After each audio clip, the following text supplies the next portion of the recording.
in the city of Paramount for Pastor Tomas's church. As Pastor Tomas is doing missionary work overseas, he's going to be out for the next couple of services, and so Pastor asked me to cover here as he covered over there in Paramount. And so I was greatly blessed to say yes. I'd love to preach. It'd be great, and really wanted to minister tonight on something that was really close to my heart. In fact, it really just kind of hit home on Saturday when we were outreaching, because I knew Pastor Ed Rivera for many years as a new convert, growing up in the church for the 20 years as a 22-year-old young man. I knew him very early on in my salvation. We went to go help him out a couple of times, and he came to help us out a couple of times. So I really got to know him. Pastor Joseph is in over there now, who took over his mother church in San Jacinto, who got launched to take over his mother church, and just knowing people throughout the years in relationship, I really wanted to have an impact in the city of Van Nuys, just helping out a new baby work. And just like on next Saturday, we help out the pastor there in Compton. I remember when he first got saved, seeing him rising up as a disciple, and something inspired me that I just wanted to have impact. I wanted to make a difference in that church on Saturday's outreach, and I was hitting a brick wall. And so I really felt like this was a sermon for the now, today, that I want to minister tonight on. And it's called Getting Back on Track. It has to deal with me and dealing with things that we all deal with occasionally, and even sometimes more frequently than we're willing to admit to. And that is distraction. If we're honest with ourselves tonight, we find ourselves far more distracted than we're willing to admit to when it comes to allowing ourselves to be distracted from the will and the calling of God upon our lives, and what God wants to do on this earth. In recent news, I was doing a study on train accidents. We know about the cell phone phenomenon, traffic accident. In fact, I was a victim of a rear ending in my car. I was right here off of Manchester and Main Street. I was driving my car, and this lady rear ends me. We're at a red light. It was a red light. I'll stop. Brake lights are working. I get smashed into my truck, and this lady comes out and says, "Oh my goodness, I can't believe I hit you. Good thing I wasn't on my phone texting. I was reading my GPS and my map." And I'm like, that's the same thing. You're still looking down at your phone. And we know about the phenomenon of many accidents of people driving while texting. We know about those, but I was even curious to find out how far this distraction phenomenon has gone. And just recently looking at train accidents. We figure trains are one of the most safest means of travel. They're on a rail, they can't really go off, they're stuck there, and it's just a simple navigation system. And come to find out, there's been more and more accidents because the conductors were either texting while operating the trains and not realizing that they're supposed to be slowing down. Trains are going off the rails.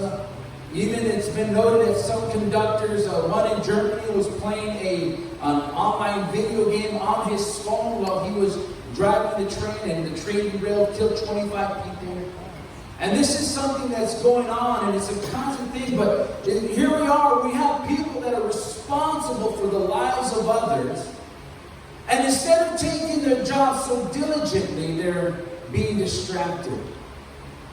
They're playing games on their phone. Now, this is not a sermon on phones and apps in church. That's not what this is about. Ask my wife. I never drive while using my phone. I never text while driving. I never talk. I'm lying. I'm guilty. But my point of this sermon is to get us to realize that there's so many things in our lives that pull for our attention.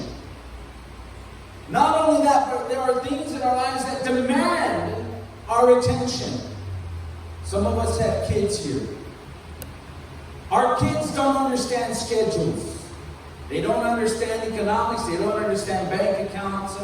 They don't understand how hard it is to earn a dollar. All they know is that what they want, and they want it now. Can you say amen? Amen. You know, I'm getting the parents say amen. Amen. You see, I was in a situation, in a place in my heart where I was doing everything that I should be doing. Why? Because I'm Paul, I'm here in the church, and I'm doing all that pastor's asking me to do. I'm leading up the outreaches, I'm making sure that people have flyers, and scheduling, all that we need to do.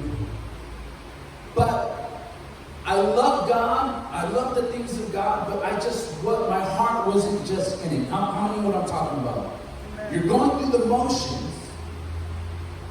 You're just doing what you know is right because you have a conviction for it, but inside your heart, there's just not a passion for the things that you're doing. And I found myself, I was going through the motions, I was doing everything that I should be doing, but there was no fire, there was no passion to see souls saved. There was no passion to want to see another person make it for God, because I had already arrived. I was on my way to heaven, but you know what? In the meantime, it was like, oh well, if you're not on board, so be it.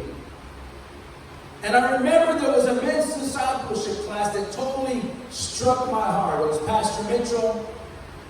He was sitting there and he was talking about, loving the new convert, loving the new believer. And he had made a mention that this one pastor said, he was talking with Pastor Mitchell, and this pastor was explaining the dedication of his congregation. He was telling Pastor Mitchell, Pastor Mitchell, we have, 75 people in our congregation, and all 75 people are on outreach. Every single one of us is dedicated. Every single one of us is there. Every single service, in and out, no failures. Everybody's on time. And Pastor Mitchell's response was, I feel sorry for you. And he went on to explain it wasn't the fact that he had 75 people that were dedicated, but Pastor Mitchell, through the years of preaching, years of experience, knew that there was many, many more people that were being neglected. Because how many know that as much as we want to be, there's some people that are going to be on the phrase. We have what we call core believers. These are people in our congregation that are there day in, day out. They're there. They're never going to miss a service. But sometimes, there's families that are what we call on the fringes that love God, love coming, but because of circumstances, either work or, family obligations, they just can't make it to every service, but they come when they can. And so many times I found myself in a position where that if you weren't part of the immediate core, and I'm just being real. Can I be real tonight? Can I be honest? Can I be honest with you guys? That if you weren't part of the On Fire Club, I just was like, hey, if you can't make it, sorry for you, see you later. I got better things to do. And I was kinked in my heart. I was wrong. The way I thought, my mindset, my heart, it was kinked. It wasn't correct. It wasn't right. And so when I heard that, when I seen Pastor Mitchell explain, a light bulb went off. I said, wow, I need to have compassion for those that are barely coming to know the things of God. And the reality is that you got to understand, church, when I first got saved in 1999, when I first got saved, there was a wave of young men, young women, all in the ages of 18 to 25, throughout our fellowship in the United States. There was a breadth of young people our age getting saved. And we're talking thousands of people. We would go to church rallies, like the California rallies and conference, and see all these young people our own age. Me and Liz would see them. Our own age, on fire, loving God. And this is what we were birthed into, this launching pad of revival that was breathing through the state of California, breathing through the United States. And I thought, this is how it should be. And yes, it is true. But I want to tell you, through the course of time, church, I I was going through the numbers, me and Liz and me and Pastor Mike. And I'll be honest with you, I can probably count on two hands how many people are left from that revival that broke out in the 90s. Probably around 10, maybe 15 at the most. Men, women, couples, got married in church, all doing all the things that they needed to do. They got distracted, and through the course of time, they fell out of love with the things of God. And I don't know what the case was in their own predicament, but you know what? I found myself in that situation. I was talking with Gus and April, Tomas and Karina. You know, some of the people in Fullerton. When we got saved, we all got saved right around that same time. And to see now, you look at the sea upon the faces in the fellowship, and many people aren't even around. Why? Because of distractions. Why? Because they allowed the devil to distract them from what was really important. And not necessarily it was putting God a priority, but I really truly believe it was an issue of the heart and not allowing God to expand their own personal heart to love people as Christ has loved us. How many that's what Christianity is all about? Amen. Like Pastor Mike said this morning, it's about taking somebody underneath your wing. And in other words, in essence, it's about loving someone else like Christ has loved you and I tonight. That's what Christianity is. We know about the story about the Good Samaritan. There was a young man who was, the Bible says that he was robbed and he was beaten, he was left for dead. And that's an illustration of what sin and wickedness does in a human life. It destroys you. It leaves you for death. It wants you not to live. In fact, it would prefer that you would die in your sin because that's what the devil wants for you. And here comes a man who is religious. We know this because the Bible calls him a religious man. And yet, instead of ministering and showing him the love of Christ, he walks away and says, oh, I can't be bothered. And this happens, another situation comes, another man just sits there and looks upon a man who has fallen and left for dead. He's dying. And says, oh no, I can't be bothered. But yet a Samaritan man, a man who is known not to be one that has character, one that is virtue, that was known of the Samaritans at the time. These weren't people that you could rely on, but yet something in this man compelled him to have compassion for the man that was lying dead on the side of the road. And God says this is an example of his heart. That you and I could look upon a soul, upon a man, a woman, a family as we outreach and evangelize and tell of the good love of Jesus Christ. That's really what this is about.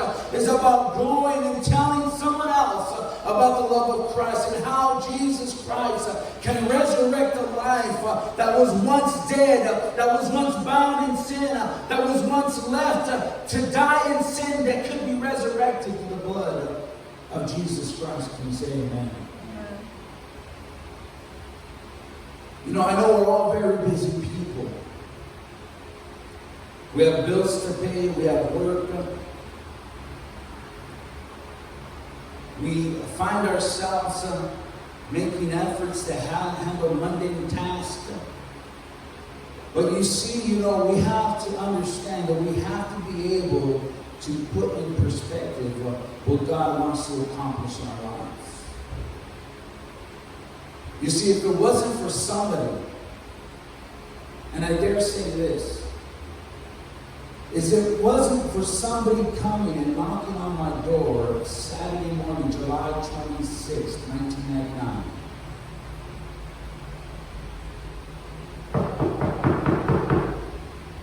handing me a joke of a flower. Had it not been for that day, that moment, I would have never been saved. Had it not been for somebody to go and spend just a few brief moments of their time to share the gospel with me, I wouldn't be here today. And God had to remind me of that situation. Because even though I was saved, even though I was loving the things of God, I was not doing everything that I could with passion. It was just going through the motions. It was just, hey, I got to do the bare minimum so I don't get in trouble. You know, I was an expert at that in high school and college. Just doing the bare minimum just so I can graduate. How many are with me with that? Just doing the very, very minimum to very, that's a new word. Doing the bare minimum to get by. Even in the workplace, doing the same thing, just barely getting by so I don't get fired. And you see, that was my life. And that's how things were going for many, many months. And God, I had to have a God moment, church. And in 2 Corinthians 5:19, we read that God was in Christ, reconciled the world unto himself, not by inputting their trespasses unto them, but had committed unto us the word of reconciliation. Now then, we are ambassadors for Christ. Somebody say ambassadors. We're ambassadors for Christ, as though Christ did beseech you by us. We pray in Christ's name, but ye be reconciled to God. For he hath made him to be sin for us, who knew no sin, that we might be made righteous of God in him. This word ambassador, the scripture here is telling us about how our responsibility is to go and tell others of the great miracle of the cross of Calvary. And I wanted nothing to do with it. Saved, 18 plus years, and just wanted nothing but to leave a flyer on the door and not share the gospel. But yet God said I was called to be an ambassador. I was called to be a representator or representative of his kingdom. I was there to tell somebody of the good news of Jesus Christ. Of what Christ has done in my life. That he took a 22-year-old young man bound by drugs, bound by alcohol, bound by suicidal thoughts, bound by depression, no self-confidence, and yet Christ resurrected my dead life so that I can tell others of the good news, and I wanted nothing to do with it. And maybe you're there with me at this moment. We know about what Christ has done, and everybody knows about Jesus. We know about the disciples and Peter and John and all that is done. But yet when we see what Christ has done with the woman at the well, we know what he has done with Mary Magdalene. We know of Zacchaeus and many, many others, personal stories that we can read, personal accounts, that people that were once just like us, having issues, having sinful acts, having immoral issues in our lives, but yet touched by Christ. And the very thing that they do is they go and tell others about what Jesus Christ has done in their life. Can you say amen? Amen. And I want to tell you, church, after 18 plus years of doing this, week in, week out, 52 weeks a year, plus some skits, dramas, plays, testimony after testimony, I got fed up. Here we go again, another outreach, another all-day outreach in another city. Here we go again. And I started to get funky. I'm just being real. Can I be real? I'm just being real with you guys. And God had to convict my heart and say, who do you think you are, Paul Rosas? God had to convict my heart and say, who do you think you are? And you've been given such a great gift. And I tell you, church, when I talk about I was a dead man before I came to Christ, I was a dead man before I came to Christ. My life I had probably about 4 more hours before I gave my life to Christ. Had I not got saved, when I got saved, I guarantee you I would not be breathing today. I was a dead man. I'm a dead man walking. And God said, who do you think you are that you've been given such a great life, resurrected from the dead, and how dare you, Paul, sit there in all your pomp and all your arrogance and all your pride and think that I owe you something. Simply because you dedicated 20 years of your life to me after it was messed up. And I had to say, God, forgive me. God, Jesus, I'm sorry. God had to remind me, he's like, oh, you were a pothead. Insane in your thoughts. Didn't know how to tie your shoes. Couldn't tie your shoes. Barely could groom yourself up. I rescued you out of the dirt and the muck and the mire that your life was in. And God had to remind me, who do you think you are, Paul? And I said, God, I'm sorry. I became neglectful of the things of God. I started to act like God owed me something simply because I was here in this church. Simply because I simply had a chip on my shoulder and be like, oh yeah, God, if I'm not here doing this, who's going to do it for you, huh, God? If I'm not the one leading the outreach, right? Who's going to send out the text messages? Who's going to do that, huh? Who's going to sit there and tell people where to go to outreach or what type of practices, or who's going to do that for you, God, huh? In this church, if I don't do it, you know? I got it all together. God says, I can send out my own text messages. I can replace you in a heartbeat. And then I really had to get a perspective of who I was and who God is. And that was my God moment. And when we were on outreach on Saturday, you know, we had done the break and we had about 40, I would say about maybe 30 apartment complexes we were supposed to hit. Out of those 30, probably about 6 of them we actually were able to get into. One of them we got kicked out. Thanks, Gus.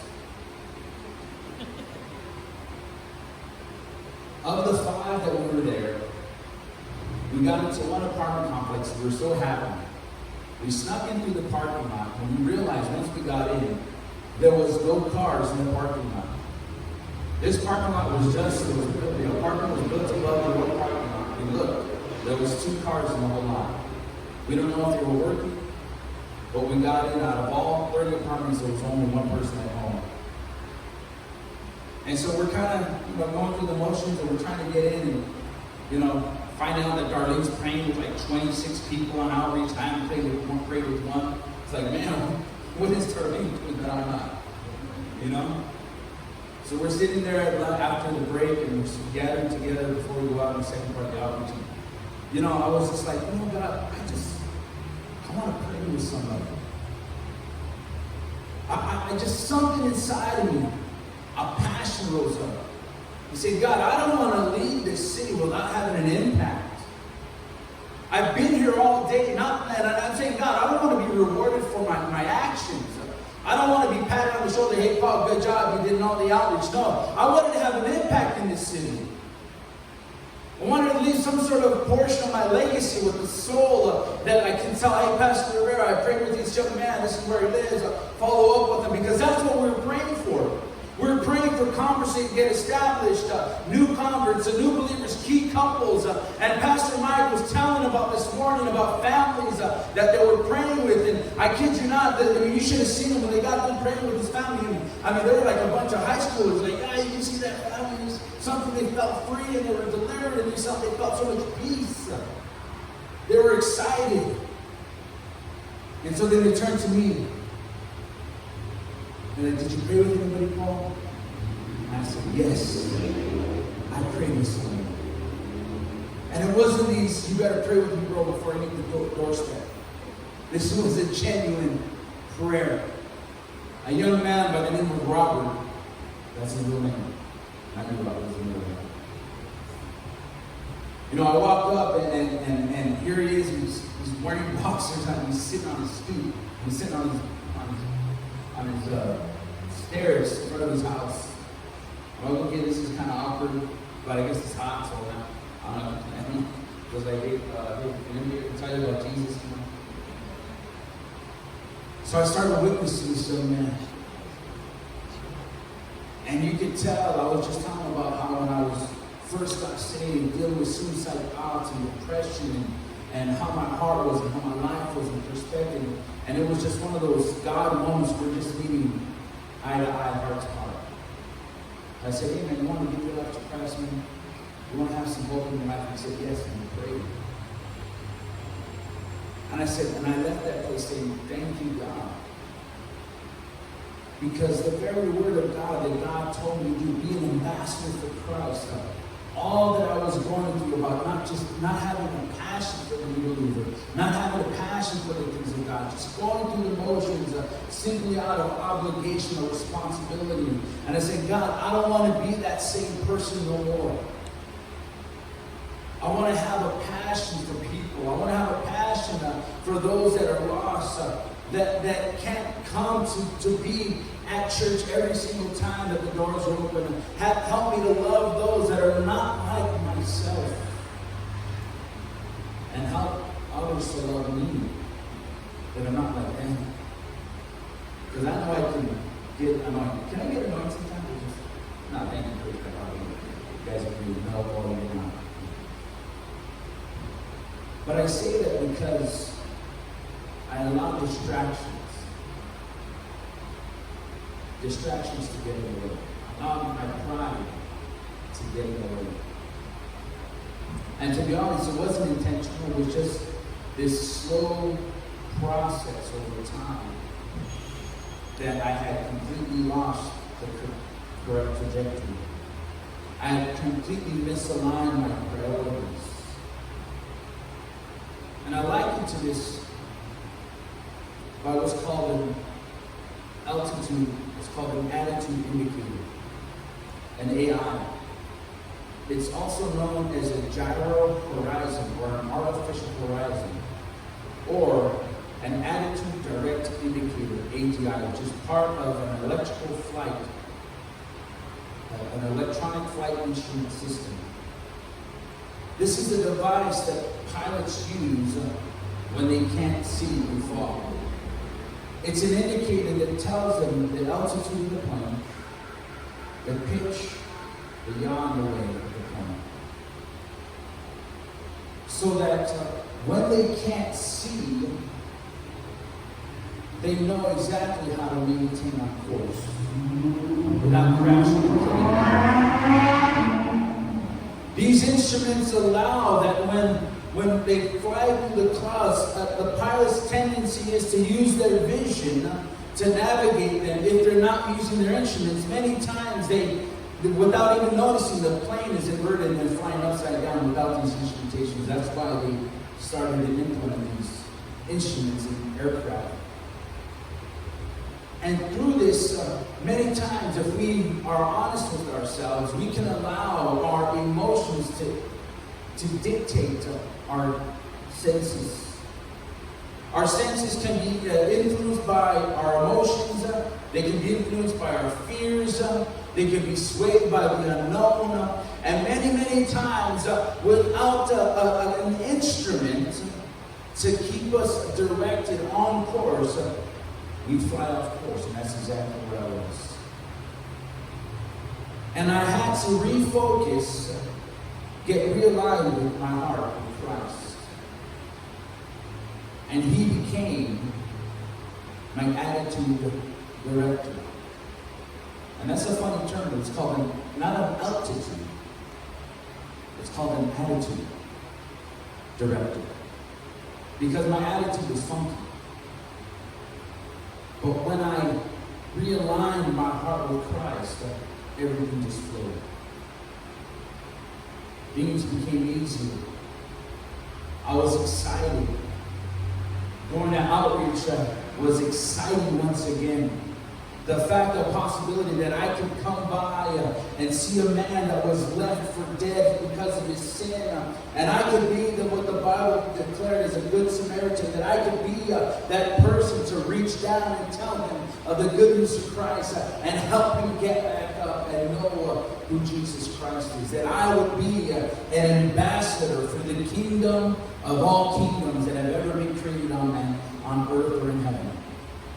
That I, Paul Rosas, that went from a funky, rebellious, attitude-directed, but God, he had it all together, and yet had no compassion for others, that God could realign my heart with his, and I can see so saved.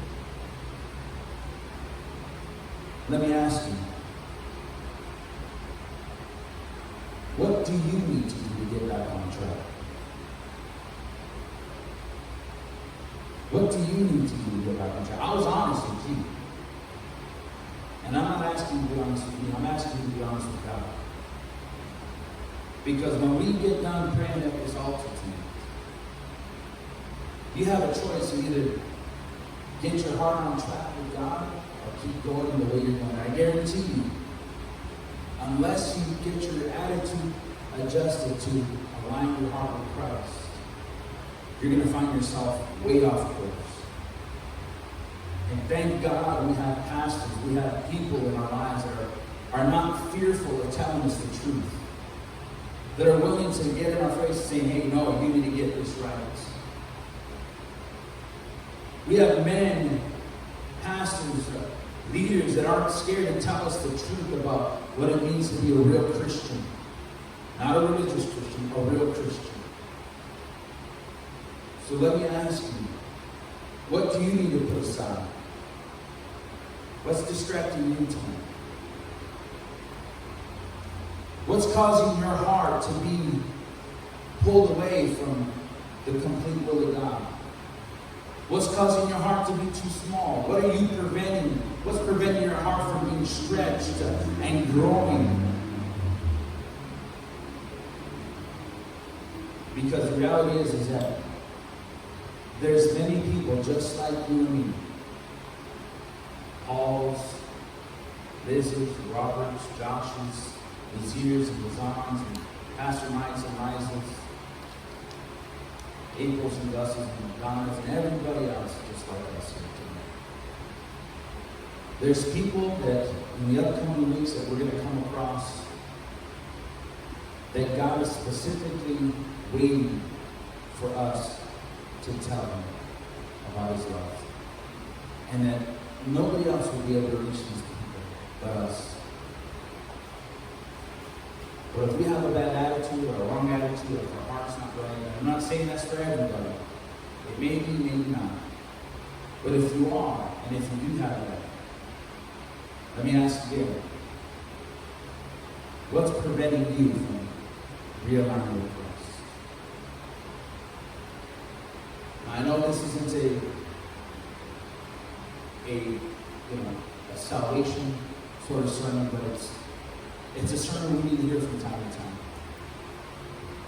And it's a sermon that I really feel that you guys need to know where I was coming from. And the reality is that every single one of us, if we're honest with ourselves, we deal with the same issue in our lives. Maybe some of us aren't as good as hiding it as I was. Or maybe I wasn't good at hiding it. Maybe I just thought of it. But the truth is that we all can get distracted. And it's sermons like this that allow us to put our perspective and adjust our attitude in Christ. I want to challenge you tonight as we bow our heads in respect to those around you. I want to challenge you tonight. Lay distractions aside.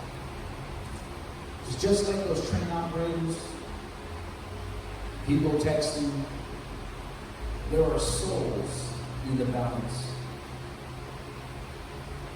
There are people that God is giving you and I the opportunity to minister to. But if we're distracted, unfocused, they may never come to know Christ if they're not grateful. They may never come to know Christ if our attitude isn't adjusted to what Christ wants. And as our heads are bowed, I mean, maybe you're here tonight. You know your heart is not aligned with Christ. You know for a fact that if you were to die tonight, your sins will take you straight to hell. But Christ died for you so that your sins could be forgiven. The Bible says that there has to be a payment made for our sins. It either lies on you and your capabilities to pay for your sins, which you can't, or they lie on Christ, the Lamb of God, who shed his innocent blood, who knew no sin, who reconciled this world through his blood, so that our sins could be forgiven. If you're here tonight, you want your sins forgiven. You want your life to be made right in Christ Jesus, our Lord and Savior. Would you raise your hand tonight and say, yes, that's me. I know I'm not right with God. I need my sins forgiven tonight. If that's you, would you raise your hand? Maybe you're here tonight. You were once saved, once serving God, but now you found yourself because of distractions. You're backslidden. That means you're now in sin, no longer loving, serving Christ with all your heart. That's you tonight. You're backslidden. Would you raise your hands and say, yes, that's me. I want to get my heart right with Christ once again. I'm not going to hold this open very much longer tonight. There are other things that need to get dealt with. If you're here tonight, unsaved or backslidden, one more time, would you raise your hand and say, yes, that's me. We don't do this to embarrass you. We do this to give you an opportunity so that you will not slip into eternity without having that last chance to get your heart right. Hallelujah. And maybe you're here tonight. You're a member of our congregation. You know you've dealt with things, you've battled with things, amen. And you found yourself through the course of time having a bad attitude, not having compassion for others. We're going to open up these altars, amen, for a time of prayer, for a time of getting our attitude readjusted, our hearts aligned with Christ. Amen. Let's all stand tonight, church, as we open up these altars. Amen. We're going to sing that song again. You're my righteousness as we worship Jesus. Let's lay hold of